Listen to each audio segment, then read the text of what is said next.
welcome to E123 lecture 30 something. Yeah. So today we have a guest lecturer today, Lei Chen from the Computational Imaging Lab. He works with Laura Waller, Professor Laura Waller in our department for many years now. Not that old. Yeah, so he won't be here today because he is a faculty retreat enjoying food and enjoying himself. So yeah, let us welcome today and talk. All right. Okay, so everybody knows Mickey is having fun, so hopefully I won't, treat you too bad.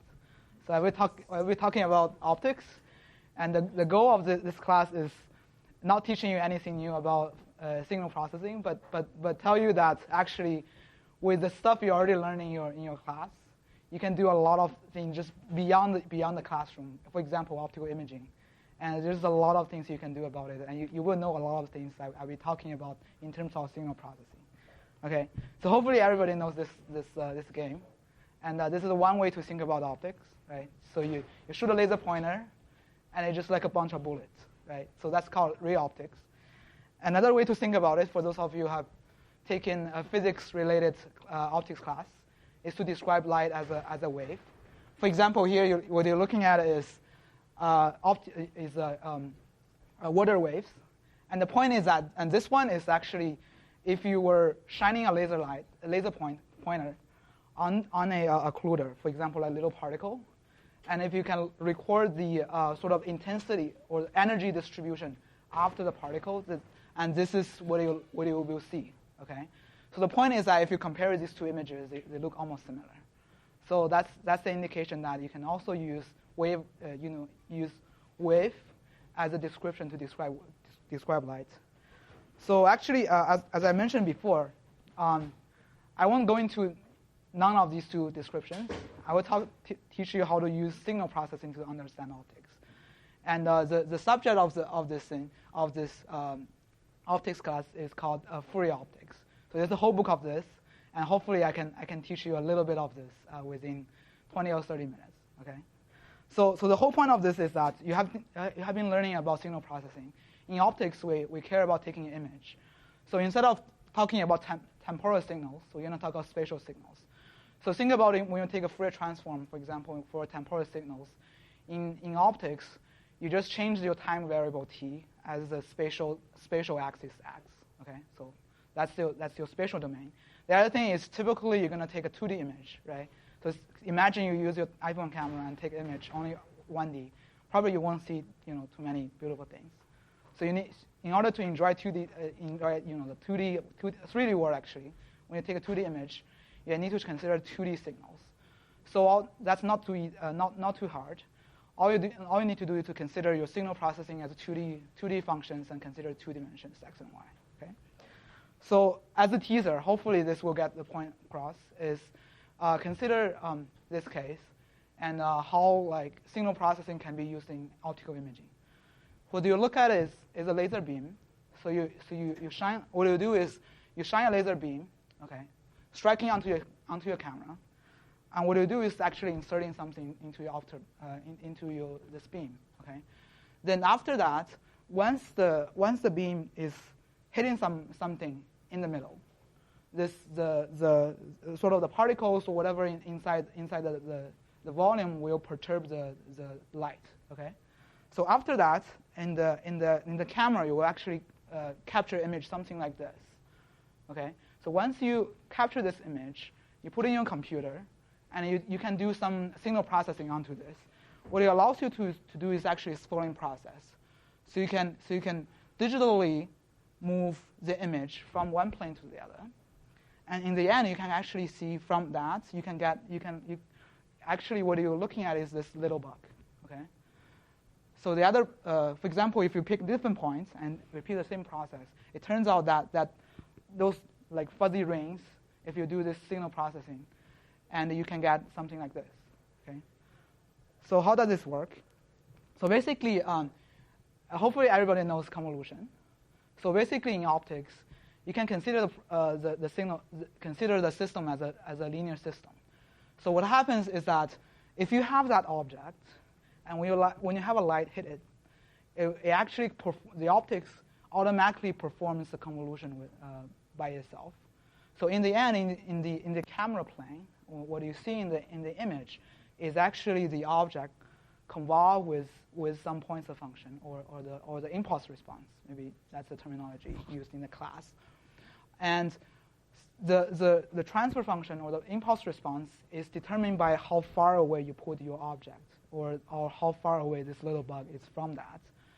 Then having that, you can, in the end, you will take an image, and you see something that can be completely different from the object, but that's not a big problem. So you can actually recover that. Okay? So I already went into a little bit of how it works. This is just a little bit of details how it works. So you have the image in the end G there, and all you need to do is to have the image in the end and do what you call a deconvolution or just convolution with the inverse process, and all you need to do is to start the object is from this side of the image, and you capture image on this side, and if you can reverse the process, that's why we call it deconvolution, and you can recover what's the object there. Okay, so that's a general idea. I won't go into the math, but the point is that in a lot of these cases, a lot of imaging system I will talk about, you can consider the whole process as a linear system. So a lot of things you're learning in temporal signal processing, you can just directly apply to optics. So the idea is that you have a light, you input to the system, have a bunch of lenses and whatever, a lot of things. I will go into a little bit of detail later. So you can consider this imaging system as a transfer function or having some impulse response. Okay, so you have H matrix, and in the end you have a output. Okay, so it still has some light distributions, and what relates these two is you can consider it as a linear process. So you have output equals to H times input. Okay. So basically, from engineering point of view, you can basically treat the imaging system as a black box, and somehow you measure what is H, and given the input, you can figure out the output, or given the output, you can somehow back out the input. Okay. So that's the idea. Of course, there's a process that can make the process become nonlinear. I will touch a little bit in the end about my research. But for now, just think about it's a linear system, and you can already do a lot with this. Okay. So what does this consist in the black box? For example, you want to do optics. You need to know a little bit about why optics can be considered as a convenient linear system. So one of the interesting things is that actually, if you just use a single lens, you can already do optical Fourier transform. So you don't need the computer. And actually, back in those days, when computer was very, very slow and computation can be very expensive, one of the proposal coming out of optical community is let's just do optical Fourier transform. So how does it work? For example, if we put a square there, and hopefully everybody knows the Fourier transform of a square. It's a sinc function, right? So in 2D, you just have sinc in two dimensions. So if you take an image, that's what it looks like behind the lens. So I need to point out that there's some strict geometry here. So it has to be within this geometry F is the focal length. So if you working with this geometry, that's what's going to happen. So that's very convenient. So you have a lens, and you place something, one focal length behind the lens, and one focal length after this, you get a Fourier transform. Okay. Then so let me go into a little bit about how this Fourier transform comes from and what is the variable we're thinking about. So at the beginning, I already talked about in signal processing, a lot of the class you went into, the theory usually go with a temporal signal. So in optics, we care about space. So what we call this is spatial frequency, right? So what exactly does this spatial frequency mean? Okay, so consider the following case. So you have a wave. Okay, so no, put it in a different way. So consider something is traveling in this direction. Okay, then it has certain period. Okay, so the separation between these two red line is by this distance lambda. Okay, then what does frequency mean? Like frequency means something is repeat with some repetition rate, right? So this lambda will define how this wave is repeat itself in space, given this direction, right? But in reality, when we take an image, we will consider that we take an image at a different plane, okay? So actually, when you hit a laser pointer, let's say you point it from a different angle with respect to the camera plane, there will be an angle, okay? So what happens? Happens is that basically you see that consider this line and this line will hit the camera, and what you see is that actually this spacing will be enlarged, right? Will be further apart compared to this distance, right? So basically that's the idea of spatial frequency.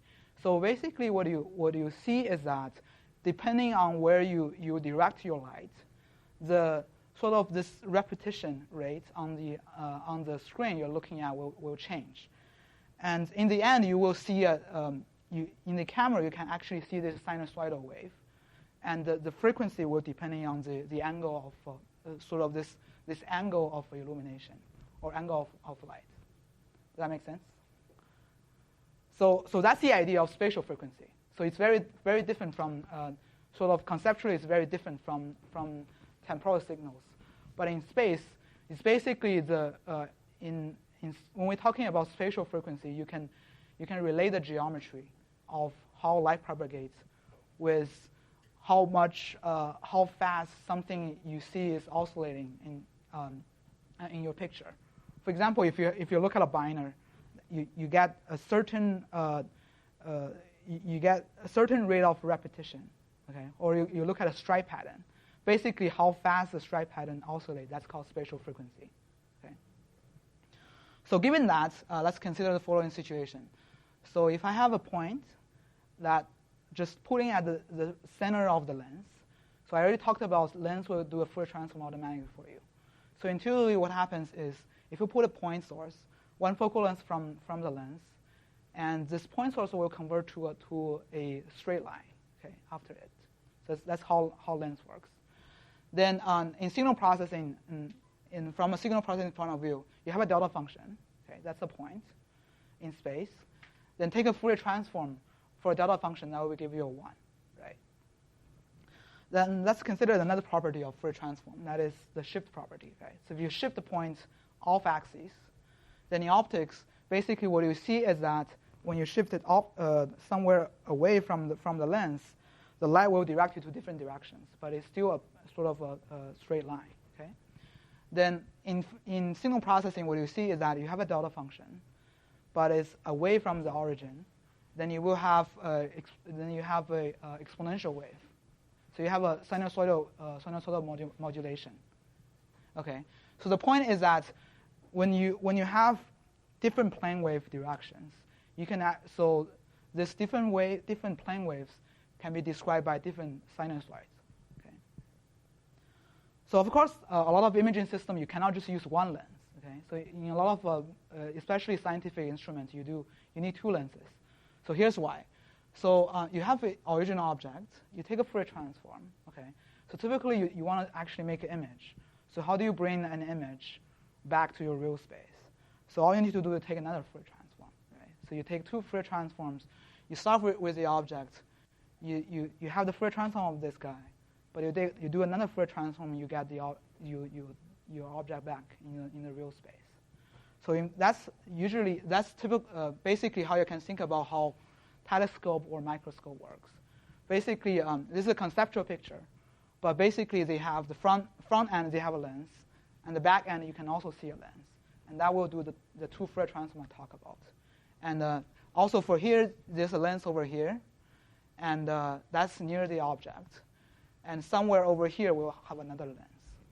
So in all this optical instrument, this scientific instrument, that's the principle how they build this.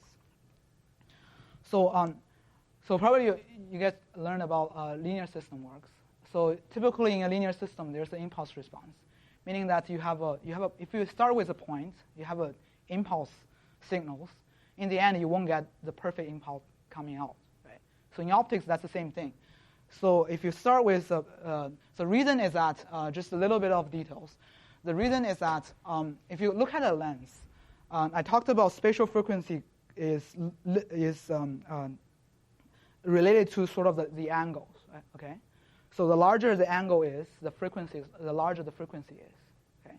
Then basically you can think about how the amount of angles you can accept it in your system is your bandwidth of your imaging system. Okay? So this is a picture of how, for example, microscope, the lens used in a microscope works, a close-up look. What you see is that if you're coming from a point, and the point will typically give light from all over the place. But in the end, because the physical size of this lens, just maybe 1 inch big or 2 inch, right? So in the end, you can collect only a small range of angles from the point. So from a signal processing point of view, that is acting like a low-pass filter, right? So then in the end, what that means is if you start with a point on the object space, this guy will be low-pass filtered. So what is the low-pass filter of this guy? So you have a circular source, take a 2D Fourier transform, and you low-pass filter that, then you get something like that. Okay, very similar to the sinc function as before, but now you need to consider this as circular symmetry. Right? So you have a sinc function that's having all these lobes. Now you rotate it around, so you have that. That's called Jing function. Okay, so that's basically what happens on the microscope. Okay, so basically you can one way to think about how the image happens on your image is your image can be considered as a convolution model. So you start with the object, you convolve with the impulse response of your system. In optics, we call it Poincare function because we consider it as a spatial point. Then the final image is just linear combination of this. Okay. Then this is all about optics. Okay, so the next thing I will jump to is what happens in the imaging technology. So basically, you have all your optics, and it matters how you take the image. Okay, so hopefully some of you know films. Okay, this is like probably I don't know 20 years or 10 years old technology, and nowadays everybody taking pictures with a digital camera. Okay, so there's a lot of nice thing about this. But generally, what this digital sensor gives you is as follows. So a little bit about my research. So traditionally, when you build a camera, you start with a lot of lenses I talked about. So in reality, the single lens I draw is sort of a conceptual picture. So for example, if you build a DSLR camera, the lens you bought is having a lot of them. Okay. But what happens is you can in the modeling side, you can compress them into a single lens. That you need to, if you need to know how that works, you need to actually take an optics class. But basically, it's the same thing. You can treat a lot of this as conceptually 1 or 2 lenses. You start with a lens, and you're trying to take a picture onto your sensor, and hopefully you make a pretty picture. Okay? So that's usually how optical engineering works. The goal is to make as good as a picture as it is. So the lab I'm working in is called Computational Imaging Lab. So this is a new sort of field of imaging technology. It's very similar to MRI. I'm sure Mickey talked about MRI. So basically the idea is that once you have the instrument, so in optics we work with lenses. You want to do a little bit more beyond that. So in optics, you can actually introduce more sort of optical elements. We call general. Here I'm calling it general optics components. One is this thing is called spatial light modulator, which is basically the heart of the projector. So what it is a bunch of little mirrors. Okay. So for example, when we talk about like a HD movie, right, in a movie theater. So what happens is you have all these little mirrors on and off, so you can tune sort of the color and also the intensity or like the brightness of your screen. So that can be something you can add it into your system beyond the lenses. And also I will talk about my research about how you can add like illuminations.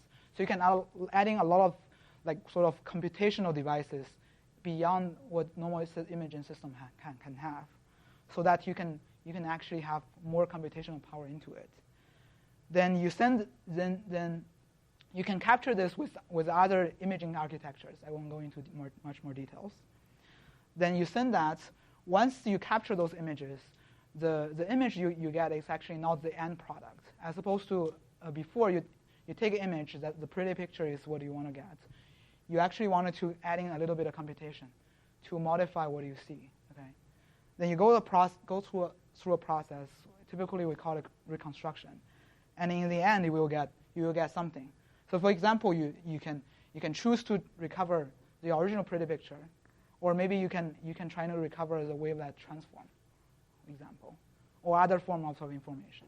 So basically, once you have the digital camera in the end, and also in the way you can also add in all the computational components.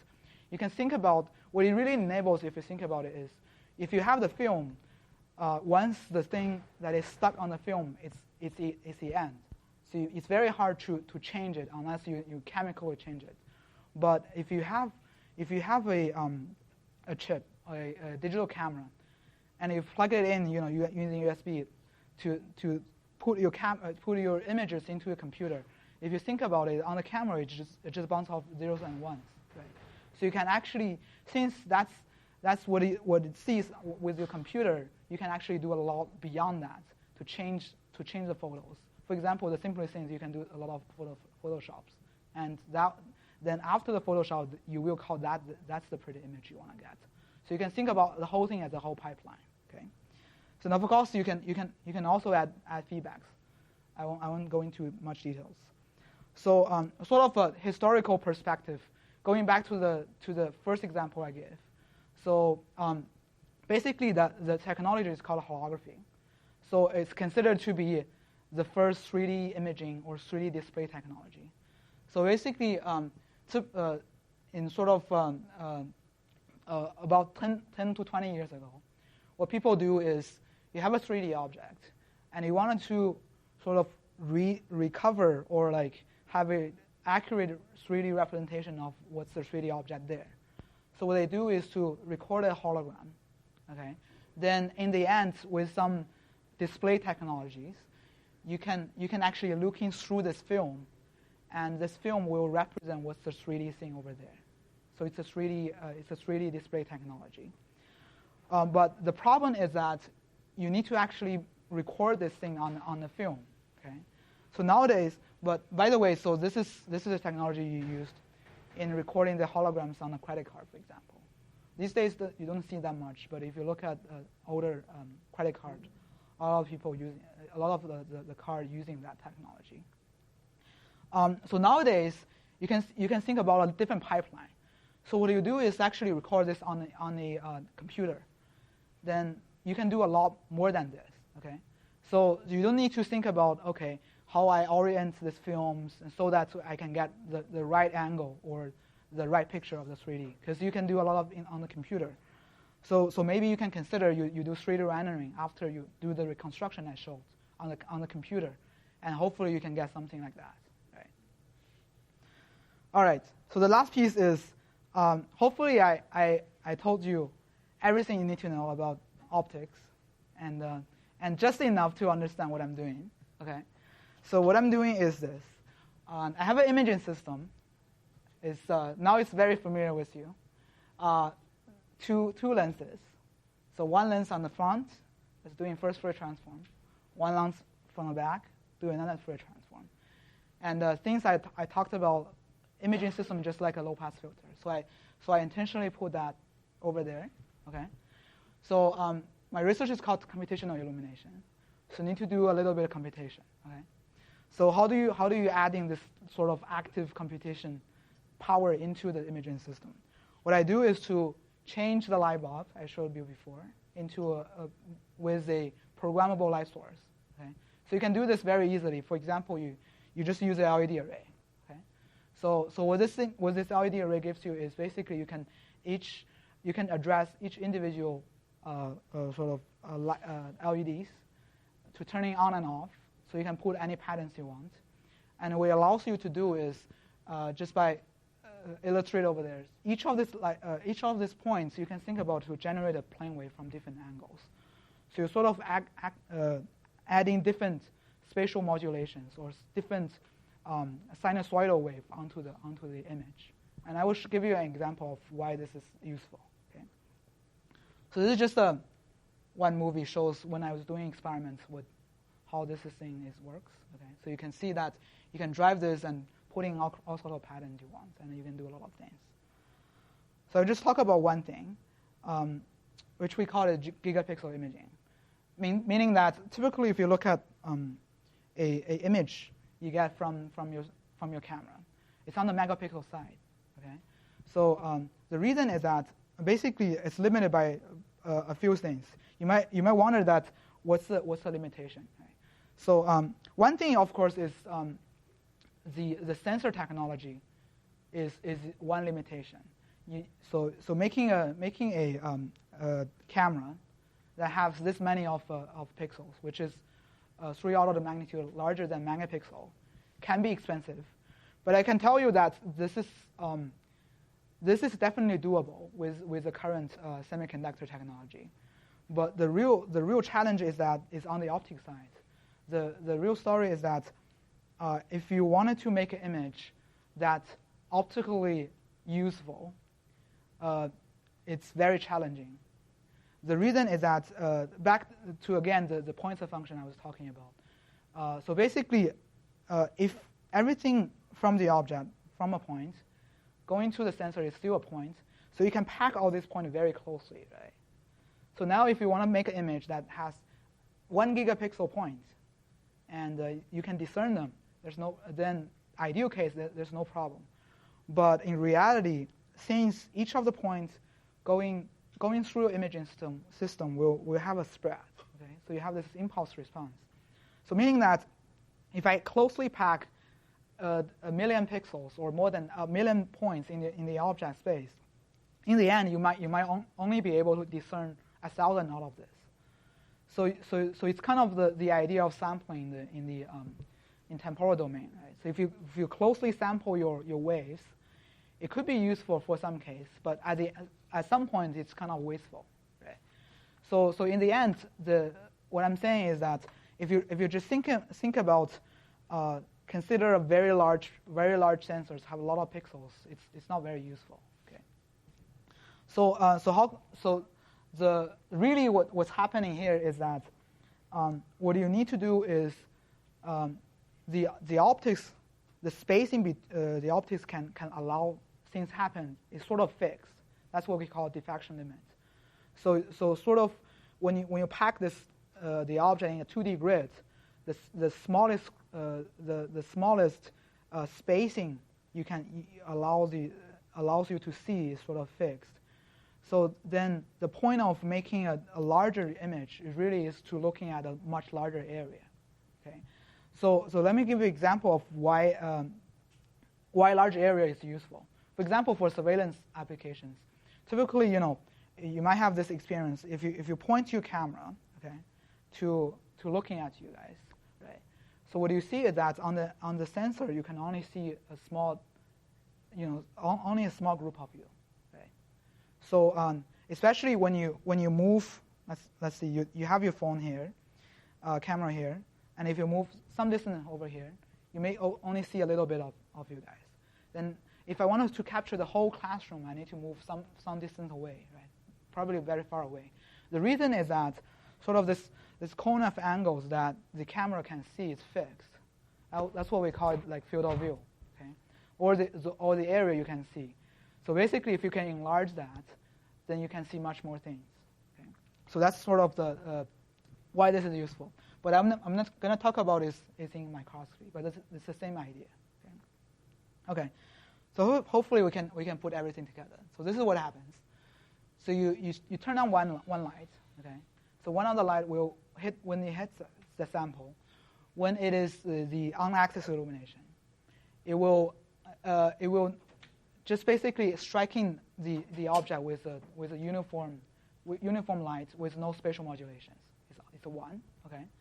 Then in the end, because the lens system acting like a low-pass filter, So what you get is a very low resolution image. Okay, and the bandwidth of the system, or the how much you can see from the image, is determined by what's the band limit of your low-pass filter. And there's a quantity in optics that's called NA. Okay. Then when you so the trick is that if you can, how can we bypass this resolution or the bandwidth limit in your system? So what you do is you tilt the illumination. So it's very similar to so the tilt illumination gives rise to a spatial modulation. So it's very similar to the amplitude modulation in signal processing. So you modulate the signal. Okay. So in the Fourier space, that corresponding to a shift, right? So in a spatial domain, if in the temporal domain, if you have a amplitude modulation, in the Fourier space, you basically shift the spectrum away. So in optics, basically what happens is you will shift the band region to a different spatial frequency region. Okay. So basically, although the system is still acting like a low pass filter, so sort of the resolution or the pass bandwidth is still limited from the single image, but it actually from the appearance from these two images, they look different. The reason is that here you're actually looking at a different band of the image, so you're looking at a higher frequency information there. Okay. Then if you repeat this process, you can actually capture more spatial frequency informations. So in the end, what this tells you is that if I can stitch all these images together and repeat this process, right? So then, and in the end, the bandwidth of the imaging system you get is actually the sum of all these images. Okay, so you can combine all of this. So in radar imaging, for those of you who know this, it's called synthetic aperture. So they sort of can do the same thing. Okay. Okay. So how this is how you do this. So you steer the beam from all different directions, and each of this beam will acting like a low pass filter. The imaging system will acting like a low pass filter, but by steering different beams, you will see different circles. Okay, in the Fourier space, and you just scanning around, and hopefully in the end you will stitch everything together. Okay. One other thing I didn't talk about is that how camera works. Okay, how optical detector works. So basically, what happens is that I talked about optics is acting like a linear system. Okay, so that's only true for sort of the field or the wave part of the optics. But what happens is that when you detect the signal on the detector, because the light is oscillating very fast. So if you consider light, what's the sort of the frequency of light? The period of frequency, the period of light is typically 500 nanometer. Okay? So if you consider what's the temporal frequency, that's 10 to the 15th on the order of that. Okay? So if you wanted to capture all the waves, just like radio waves, you need to catch that speed. But in reality, when you detect the signals, you cannot do that. Your detector is just not fast enough. So if it's not fast enough, what happens? You get average, right? So everything just like pile up on. You take an image, but you already have a lot of waves coming into the same pixels or the detectors during this period of time.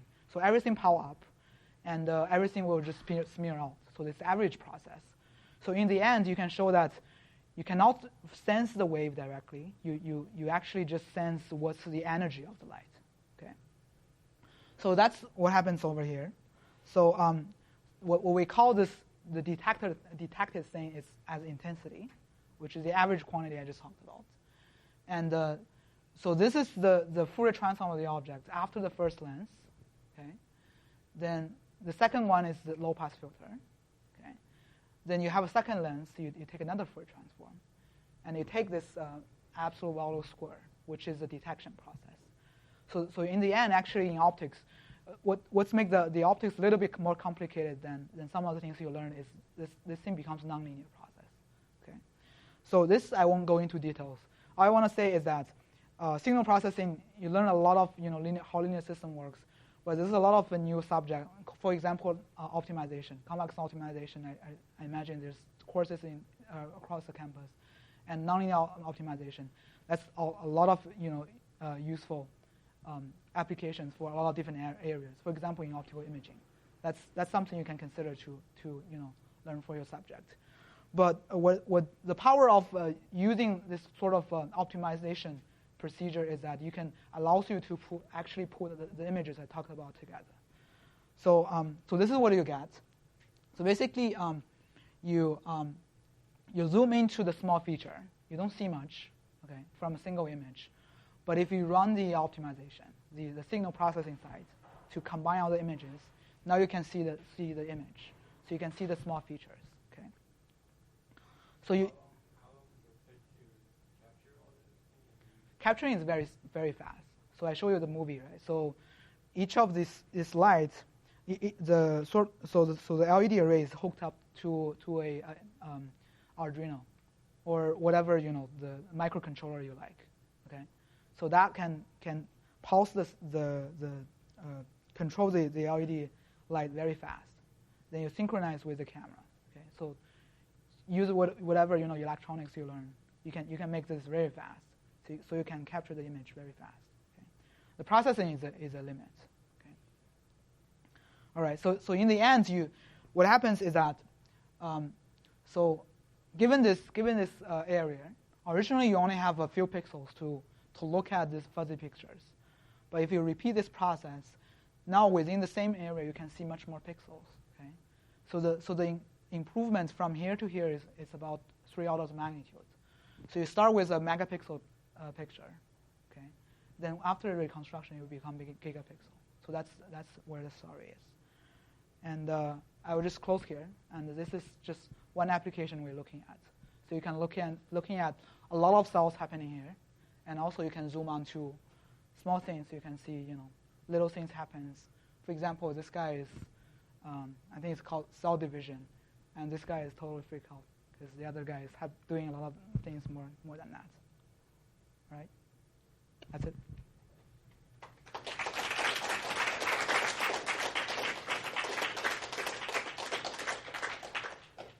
I think we have time for questions, or if you guys need a few more time to relax on a Friday afternoon, feel free to.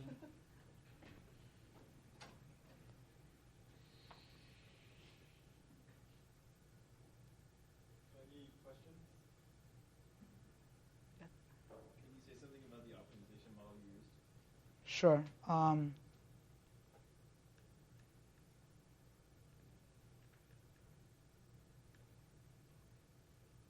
Okay, so forget about all this complicated thing. So generally, optimization. What is optimization? Optimization is basically this. So you have an image. You have a system. Okay, maybe a temporal. Processing temporal signals. In my case, I'm processing spatial signals. So somehow you model your system, okay? Then you set up a model, say that what's happening in my system.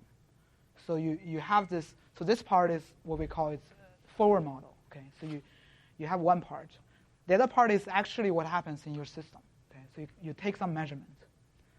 Then what happens is that since your model may be not perfect, and also the object you're looking at is embedded into inside this forward model.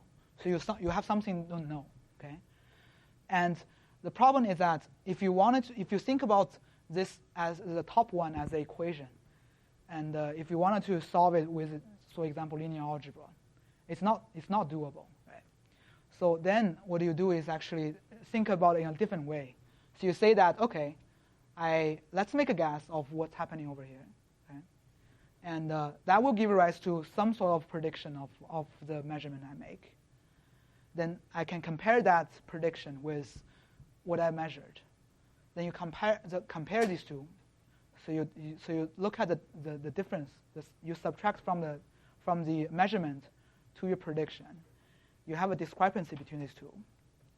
And since you're making a lot of measurements, since we take a 2D image, so every pixels I have a difference map. And also I take many pictures. So we have a lot of difference. Okay, so you have two variables over here.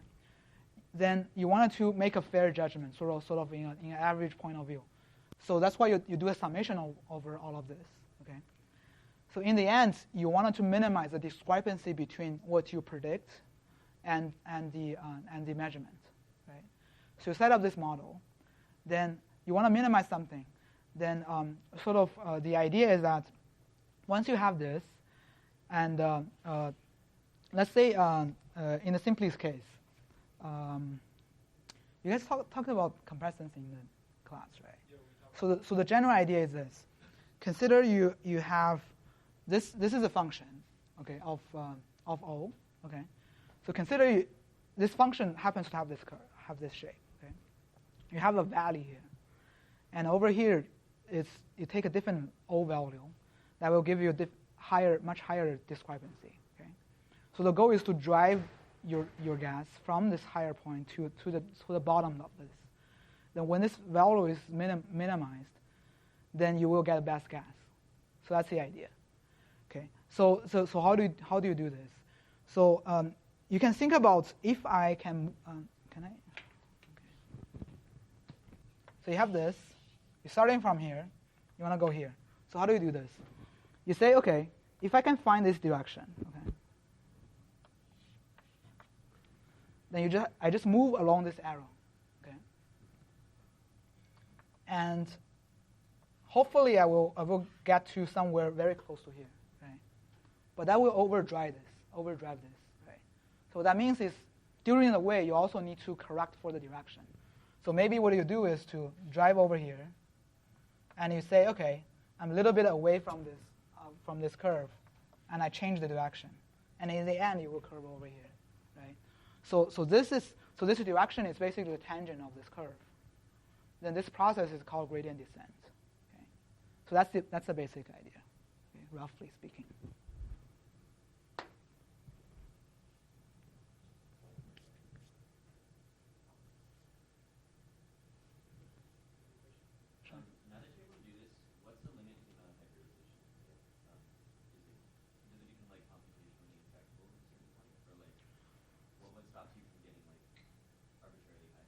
Mm-hmm. So one thing is that if you look at this geometry, it's basically this NA imaging is basically this picture.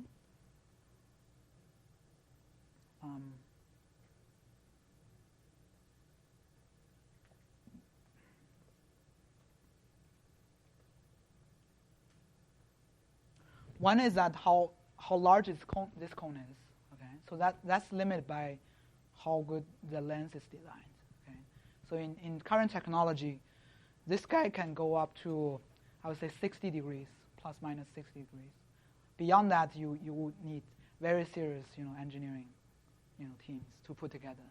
Then the other thing is how much you can steer the beam. Okay? So in the current setup, we have this planar array. Then basically, as you stretch out very far, you don't gain much from the angles unless you have a very large array. So basically, what we are doing is to sort of curve the surface into a curved surface, so that if you illuminating sample from a sphere, then we have much higher angles. So basically, what I'm saying is, in the end, it's all the summation of angles. Right? So what's the limit of a spherical illuminator? That's about 90 degrees on one side, and this guy is about if you put together a very very good optics, probably can give you up to 90 degrees as well. So then that's pretty good, right? So that's the limit.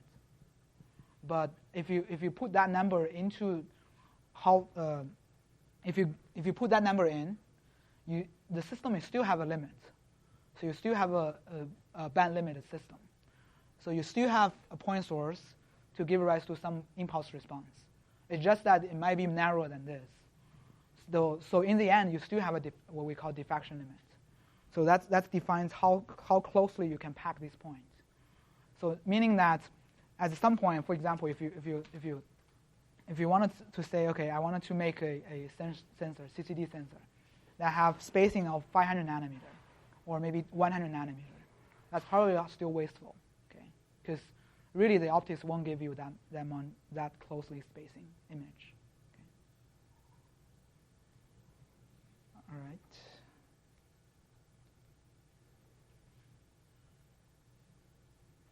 More questions? Do you have something? You said something about homeworks? No, that's thank you. All right.